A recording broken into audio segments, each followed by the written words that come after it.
I, Dwight D. Eisenhower, do solemnly swear that you will faithfully execute the office of President of the United States, that I will faithfully execute the office of the President of the United States. Ken Zuma, the managing editor, told me the day before the inauguration, Red, take your camera, hop a plane over to Washington and cover it. I mean, this is a day before.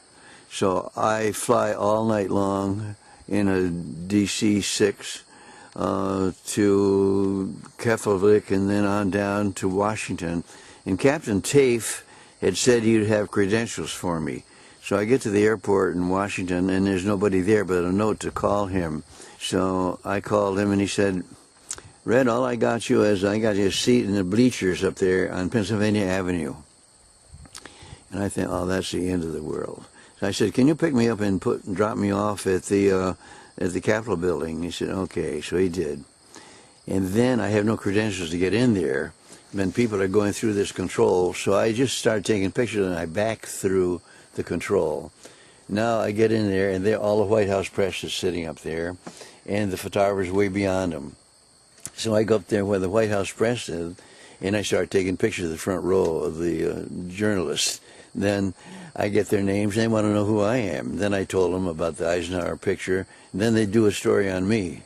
So then the police come over and said, what are you doing up here? And they said, he's with us. Okay, that was the first great step. Now I shoot the ceremony, and now they're going to have the parade down Pennsylvania Avenue, and first of all, Eisenhower's going to go down through in his Cadillac. So I go down to Pennsylvania Avenue, and there people are about 20 deep, and I can't get through except one place where there was a flatbed truck. They couldn't see out, so I could get up to that, crawl under the back of it, and walk out on Pennsylvania Avenue. And there in the middle of the Pennsylvania Avenue is a little flatbed truck with just one news photographer on it and a driver. And I went over and I sat right by his tripod on that little truck. And then the next thing, here comes Eisenhower with his Cadillac. Now I'm driving right alongside of him all the way to the White House. And the security people, two of them, they're looking at me, saying, I'm not supposed to be there, but they don't want to stop the parade, I think. So they just let me go. So I get all the way up in front of the White House, and then I get off, and there's the reviewing stand with Nixon, and Eisenhower gets off. Two guys standing there. One of them was Walter Winchell. I didn't know it. So he and I and his friend are standing there right next to the reviewing stand watching the parade go by. And he asked me, Winchell, where I came from. I told him I just flew in from Germany and I had a rough time. I said I haven't slept or anything, and it really is something. So while we were talking, he said, well, would you like to have a drink? And I said, well, yeah, sure. And he reaches into the hedge and pulls out a flask of whiskey. Yeah, so I took a swig of that. He said, yeah, you look like you've been out all night. So anyhow, I did that. And then somebody hands a microphone over that hedge and said, you're on. And then here he said, this is Walter Winchell calling you from all the ships at sea or whatever he says. I forgot that thing he says, you know. I said, God, this is Walter Winchell. I'd never met him, you know. I didn't know what he looked like.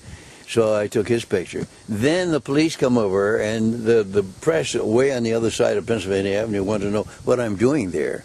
And they send a policeman over, and Winchell said, he's with us again. Then they're going to have the inaugural ball. So I wondered if I could get to that somehow. So I called Captain Tafe, and I told him, I said, do you have a pass to go to the inaugural ball? He said, yeah. I said, then he said, didn't I see you on television?